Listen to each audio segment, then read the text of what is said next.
Hello and welcome back to Harry Ball Sports, Tired After Work edition.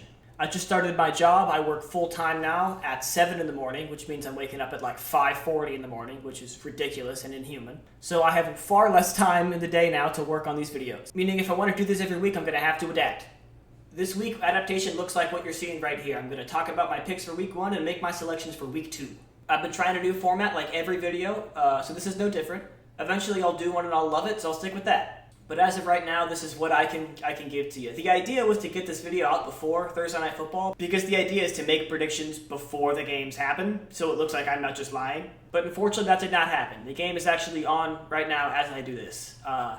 And simply because it's been a hard week, I'm going to use this to my advantage. I'm basically gonna pick this game last, just so I have the most amount of the game seen to help with my predictions, because I deserve the win on this one. You know, I've been working hard, etc. That's how it's going to be. It's my video. But we're going to start by talking about week 1. I did pretty great on these predictions, but I did learn that I should not gamble. I would have failed so many bets. Like, if you took the words I said in the first video and put money on all of them, you would not be doing fantastic right now. First game is a great example. Cowboys-Eagles. I did predict the winner, but I would not have beat the spread if I bet on the Eagles. I was talking big game about how the Eagles were going to crush the Cowboys. It was going to be embarrassing. You were going to see Dak cry on TV. And none of that happened. Closest thing we got was seeing Dak spit on TV, which was great. I love stuff like that. I love hatred in sports a little bit. Obviously, it's not like good sportsmanship, but we're not soccer. It's football. You're trying to kill each other between the whistles. When I saw Jalen Carter get ejected for spitting on Dak Prescott, the feeling that went through my veins of excitement for this game was immeasurable. That is exactly how I want the football season to start, with peak emotion, peak passion. The crowd was going absolutely insane, and that definitely influenced how the game was being played. I'll also say Dak Prescott did literally everything he could for this team to win, and it just didn't happen. So while it is embarrassing the Cowboys lost again, none of this goes on to Dak Prescott whatsoever. And frankly, the Eagles should kind of be worried about how they played. They should have beat this team by a lot. If CeeDee Lamb catches those 4 balls, it's a 2-score game in the Cowboys' favor. They got guys getting ejected, they're giving them a lot of space on defense. This team didn't look like fully ready for this game, which is super surprising considering what that roster actually is. Chiefs-Chargers is a game I did not get right, that I was very confident on. And what's weird is the Chiefs played like the Chiefs in this one. Travis Kelce caught a touchdown, they were blocking pretty okay. Mahomes was doing Mahomes magic stuff. They played just like they're supposed to, and they still lost. It wasn't like there was a whole bunch of outside factors influencing the loss. It's just weird to see that happen. Shout out to the Chargers, but I don't necessarily think the Chargers won this one. I kind of think the Chiefs just lost this one. And speaking of loss, it sucks that Xavier Worthy is out. He's just one example of the many, many make-or-break players that I had in my make-or-break players video that did not age very well. Because I'll remind you, I also picked the guy who's in charge of keeping the 49ers healthy. And now they're starting Mac Jones. So, did not age well even a little bit. Shout out Dustin Little. Moving on to Dolphins-Colts. Another one I predicted wrong, 2 in a row. We're not going to see a whole lot of those, but 2 in a row is not good. In the last video, I called Daniel Jones like the 50th best quarterback, but he played like a top 5. That was super weird. The Dolphins are on fire in the bad way, and I don't know what this team is going to do moving forward. Mike McDaniel's got a fear for his job. Tyreek wants to be traded. Tua did not look like himself. The defense was just terrible. I don't know what Miami's going to do. Steelers-Jets. Correct. Boom. Gotta love a revenge game. Emotions were flying high. The Steelers defense, who's always super reliable, played really badly, weird enough. Or maybe Justin Fields played really good. Both those things are unusual, so it's hard to tell what actually happened. But Aaron Rodgers, shout out to him, man. 4 touchdowns. He is not dead. His body may be screaming and yearning for death, but he's not going to let that happen for at least 3 more months. Good job, Steelers. Panthers-Jaguars. Boom. Correct. I was actually pretty good in this one. I basically said that these teams are both kind of trending up, but the Jaguars are just a little bit ahead of them, and I think that actually did play out in this game. Unfortunate, Travis Hunter didn't make a huge impact on this one. I'm very excited about him, and I didn't get to see that happen in week 1. We saw a little bit of him on offense, and he did give up a big reception on defense. But it's week 1, we'll give him some time. Cardinals-Saints. Boom, correct. I don't want to talk about this one. Giants-Commanders. Boom, correct. That Commanders offense didn't look incredible. I'm a little worried about that, but the defense held up okay. The Giants have to start someone else besides Russ. I think it's going to be Jackson Dart this week, or at least like 50-50, because Russ just wasn't ready this week, and if you can't beat a team like the Commanders, who they did really good last season, but they're not like an elite team, and you're going to have to play some elite teams. So they got to figure something out on offense, or use this year to just get their young guys some experience. Buccaneers-Falcons. Incorrect. That was an unfortunate one. Really close game, though, and a whole lot of fun. It was super close down to the wire. Michael Penix Jr. played great, but he could not pull out the win for me. Bengals-Browns. Boom, correct. What happened, Bengals, and also what happened, Browns? There's a lot of games this week where neither team can feel good about it, and I think this is the best example. I don't think the Browns are going to have a whole lot of chances to win games this year, so it's tough to see them screw it up with a kick on the final drive. And Bengals, you gotta look better than that, man. I know you start slow, but that was really slow. Raiders, Patriots, boom, correct. Raiders proved that everything people have been talking about is pretty true. Geno can definitely play. Brock Bowers is still that guy. Ashton Jeanty had some good runs, scored a touchdown on his first game, pretty good. But neither them or the Pats were something to get super excited about. And I'm surprised that Drake May threw the ball like 45 times in the game. That's a weird choice, especially with that running back talent they have. So I hope to see this team look different next week. 49ers Seahawks. Boom, correct. Tariq Woolen sold pretty hard. He gets talked about as like a top tier DB, and he did not look like it. He got mossed by like a 7th string tight end. Titans Broncos. Boom, correct.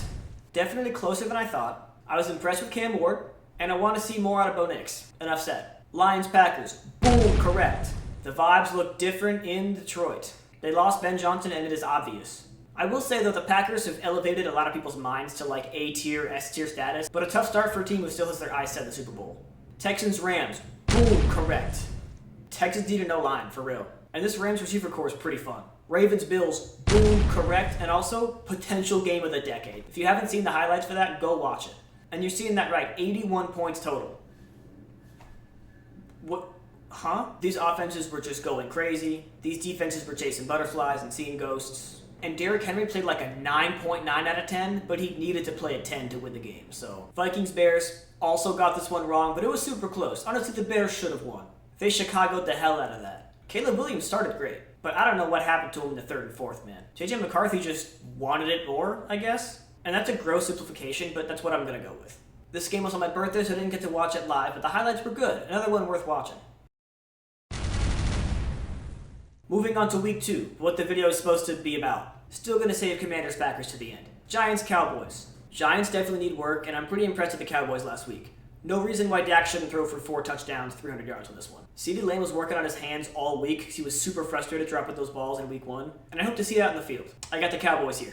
Steelers Seahawks. The Seahawks offense doesn't look as potent and as alive as they need to be to win a game like this, and even though the Steelers defense sold pretty hard last week, their offense really kept them in that game, and I think it will here too. I got the Steelers. Rams Titans. This is another pretty good test for Cam Ward. I'm excited to see him against a defense that's not, to the tier of the Broncos, but it's still respectable.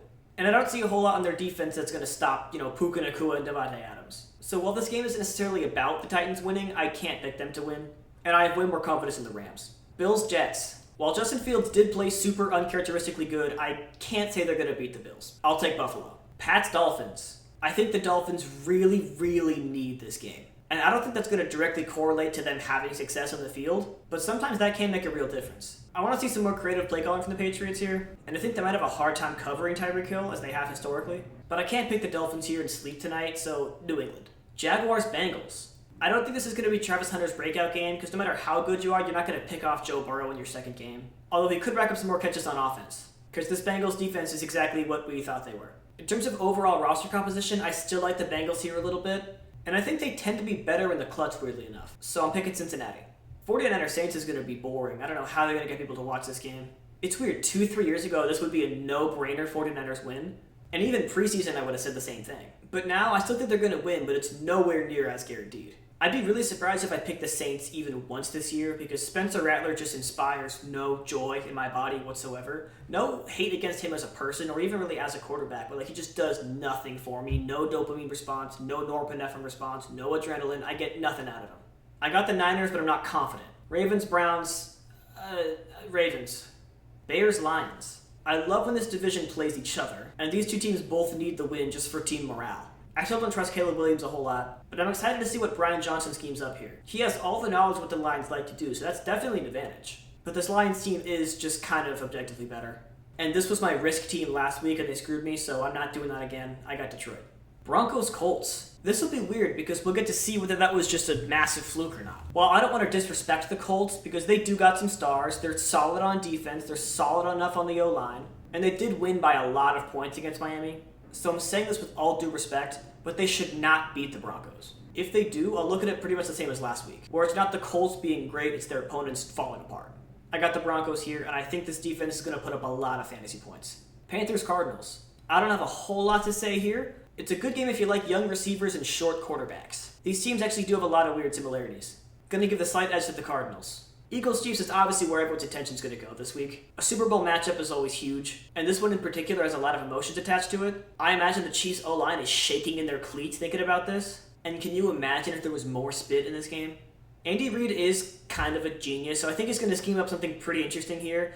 I think they're probably going to try to take back their focus on limiting Saquon Barkley, because they did that really effectively in the Super Bowl, but that left a lot of room in the secondary for A.J. Brown and Devontae Smith and other guys to get a bunch of yards, and that's kind of what killed them on defense.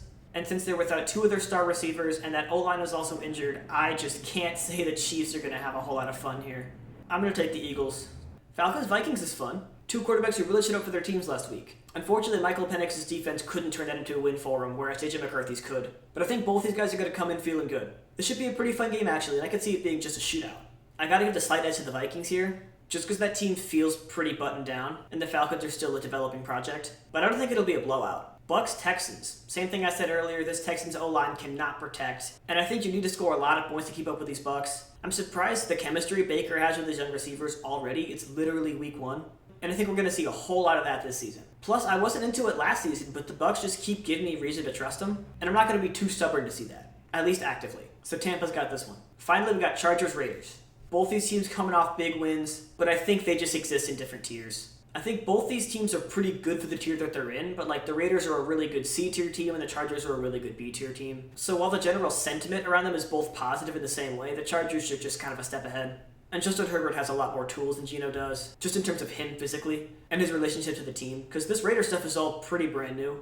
So while it's great experience for the team, they're just not going to be able to take on the Chargers. And this could be the start of a big year for Justin Herbert. It's about time. With that said, I am done with the game, so time to go back to Commanders-Packers. And it looks like there's a pretty serious injury right now in the game, actually, to a Commanders player. They got the card out and everything. I can't even see the score. So actually, this does give me a good second chance to actually predict this without just knowing how it's going. So I'm going to put the phone down here, and I'll actually critically think for a second. Hold on.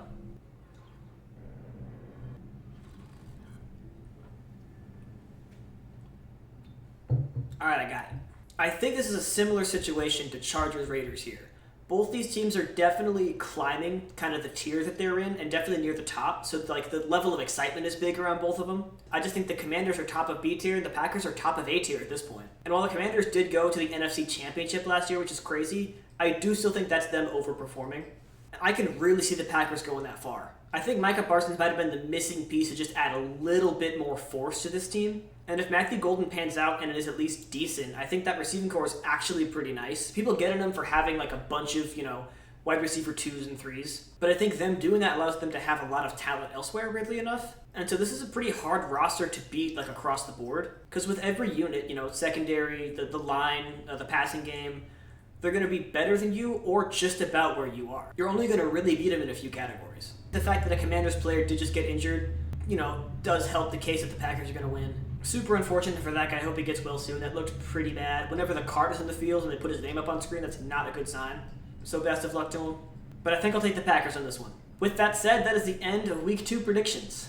Not having time and being tired after work definitely makes this a little harder. I wish I could, script this out a little bit, prepare a little bit more, get it out before the week starts, and have a little bit more energy to do it. Also, I like the editing process, putting more visual stimulation on screen, and I can't do a ton of that for this video. So while it is a little bit of a drop in quality, I think it's a step forward in terms of what's going to be sustainable here. And I do intend to keep doing this every week. I would like to, discipline myself to do that, even if it's hard. So thanks for coming back and watching. I appreciate the time for sure. I love football. Also, the building I moved into, apparently downstairs in the community lounge room, they have a massive 4K TV. And I noticed they had an Xfinity remote. So I looked through it, and they have the full Xfinity sports package, which is every sporting event that exists, which is super, super expensive. And so I get to go watch Red Zone or college football or whatever I want in beautiful 4K, pretty much alone in this room, which has me very excited. I was going to get Red Zone anyway through, whatever means that had to be. But now I can watch it on a nice actual big screen in HD. So that's really cool. I've said everything I have in my brain, so this has been Harry Ball Sports. Thank you for watching. Go Birds.